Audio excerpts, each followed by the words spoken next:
राधे राधे मित्रों। तो मित्रों, आप लोग राधा किशन के अपकमिंग एपिसोड में देखेंगे कि मित्रों, वीडियो शुरू करने से पहले अगर आप हमारे चैनल पर नए हो, अभी तक आप लोगों ने हमारे चैनल को सब्सक्राइब नहीं किया तो चैनल को कर लीजिएगा सब्सक्राइब और बेल आइकन को प्रेस कर दीजिएगा, जिससे कि हमारी नई वीडियो का नोटिफिकेशन आपको मिल जाए। तो मित्रों, आप लोग देखेंगे कि राधा दूध पीती हैं और कृष्ण तृप्त हो जाते हैं।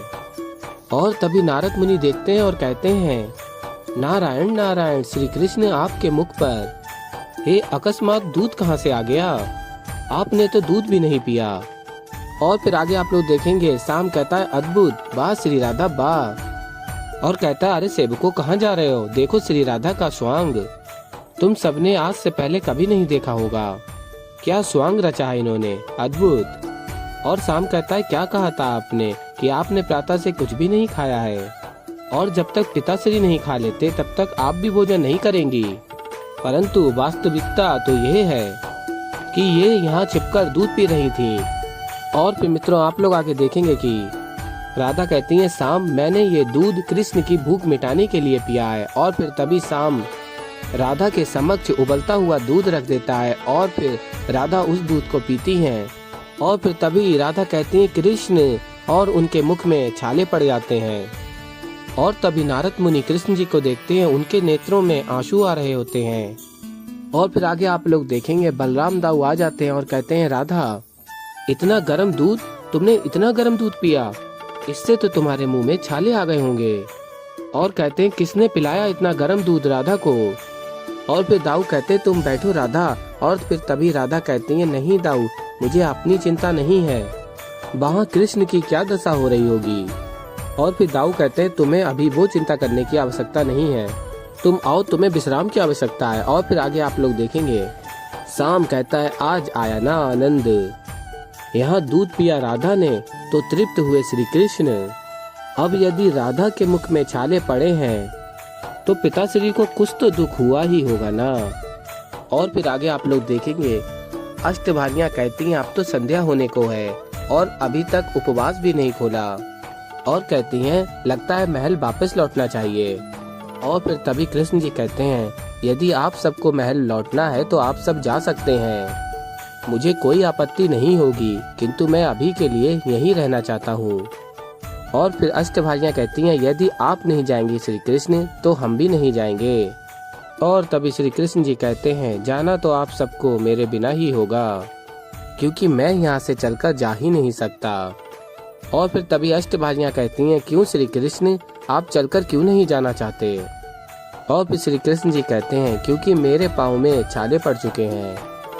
और फिर तभी नारद मुनि कहते हैं, नारायण नारायण, आपके चरणों में यहाँ बैठे बैठे छाले पड़ गए प्रभु, ये कैसे संभव है? और फिर तभी श्री कृष्ण जी कहते हैं, नारद मुनि, आपने कहा ना कि आप प्रेम को भली भांति नहीं समझ सकते, बस इसी कारण आप ये भी नहीं समझ पाएंगे कि ऐसे बैठे बैठे अचानक मेरे पाँव में छाले कैसे पड़ सकते हैं। और फिर तभी नारद मुनि कहते हैं, किंतु प्रभु, प्रेम का पग के छालों से क्या संबंध है?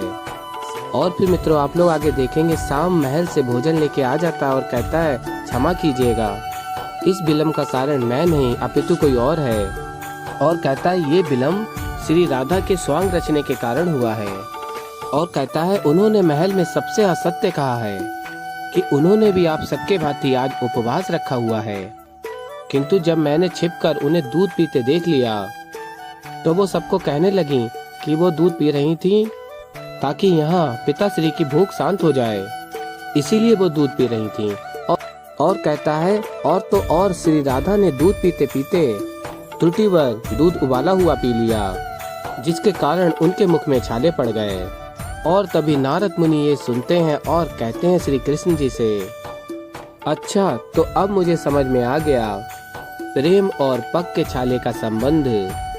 और फिर मित्रों, आप लोग आगे देखेंगे कि वैद्य जी कहते हैं, देवी राधा के मुख में गर्म दूध पीने से छाले पड़ गए हैं, मधु लगाने से अवश्य ही शांति मिलेगी।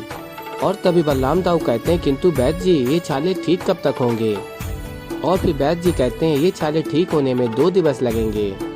और फिर मित्रों, आप लोग आगे देखेंगे कि राधा को पता चलता है कि द्वारकाधीश महल में आ चुके हैं और उनके पग में छाले पड़ चुके हैं। और फिर तभी राधा कहती है कृष्ण के पैरों में छाले और तुरंत कृष्ण के समक्ष जाती हैं और कहती हैं कृष्ण मेरे कारण इतना कष्ट उठाना पड़ रहा है। और फिर तभी कृष्ण जी कहते हैं नहीं राधे, ये सब तो मेरे कारण हुआ है। और फिर मित्रों आप लोग देखेंगे राधा कृष्ण के पैर में दवा लगाती हैं। और फिर आगे आप लोग देखेंगे कृष्ण जी सभी अष्टभार्याओं से कहते हैं मैं सभी से निवेदन करता हूँ कि आप सब अपना उपवास खोल लीजिए। और तभी अष्टभार्याएं कहती हैं किंतु श्री कृष्ण आपने भी तो भोजन नहीं किया है। और फिर तभी कृष्ण जी कहते हैं मैं भोजन कर चुका हूँ और बताते हैं कि राधा ने मुझे तृप्त कर दिया है, मेरा उपवास खुल चुका है, कृपा करके आप भी अपना खोल लीजिए। और फिर अष्टभार्याएं कहती हैं तो फिर ठीक है, हम सब भी अपना उपवास खोल लेते हैं। और फिर आगे आप लोग देखेंगे राधा कहती हैं कृष्ण से कृष्ण सत्य में तुम तृप्त हो गए।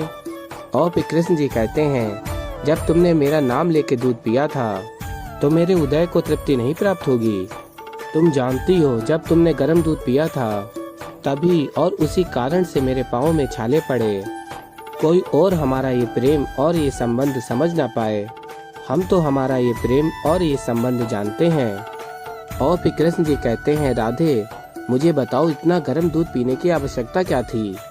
और कहते हैं तुम्हारे मुख में इतने छाले पड़े हैं, तुम बात भी नहीं कर पा रही, ऐसा क्यों किया तुमने राधे। और तभी नारद मुनि आ जाते हैं और कहते हैं देवी राधा और श्री कृष्ण के नेत्रों में आंसू। और फिर कृष्ण जी कहते हैं नारद मुनि आप वहाँ पूजा के समय थे तो आप ही बताइए, आपने सबको देखा होगा, परख लिया होगा, राधा को तनिक बता भी दीजिए कि यज्ञ में मुझे किस रानी के साथ बैठना चाहिए। और तभी नारद मुनि कहते हैं हाँ हाँ क्यों नहीं, राधा को अवश्य बताऊंगा। और तभी श्री कृष्ण जी कहते हैं अर्थात आपने ये कार्य भी पूर्ण कर लिया, वैसे मुझे विश्वास था कि आप ये चयन प्रक्रिया निश्चित रूप से साकार करेंगे। और फिर मित्रों आप लोग आगे देखेंगे बलराम दाऊ नारद मुनि से कहते हैं आपको अष्टभार्याओं में से किसी एक का चुनाव करना था, तो किस रानी का चुनाव किया आपने। और फिर नारद मुनि कहते हैं यदि देवी राधा का श्री कृष्ण के प्रति कोई प्रेम देख ले तो भला किसी और का चुनाव कैसे हो सकता है।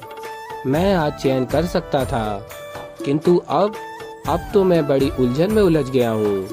और फिर तभी बलराम दाऊ कहते हैं कोई बात नहीं, आप निश्चिंत रहिए। और कहते हैं मेरे विचार से ये निर्णय राधा को ही लेना चाहिए। और फिर तभी बलराम दाऊ कहते हैं तो कहो राधा तुमने किया किसी का चुनाव। और फिर तभी राधा कहती है नहीं।